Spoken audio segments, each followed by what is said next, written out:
عليكم ورحمة الله وبركاته وإذن السلام ولا له قالقة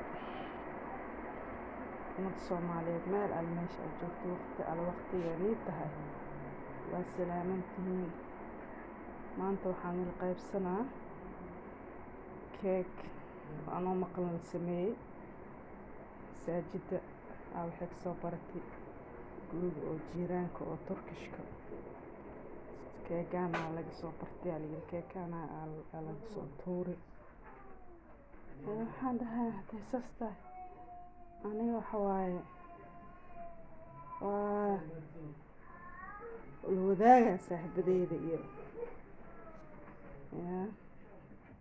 asxaabteedina wadaaga la jirtaan dhahay insha Allah marka la sameeynayo waan soo wadaagayna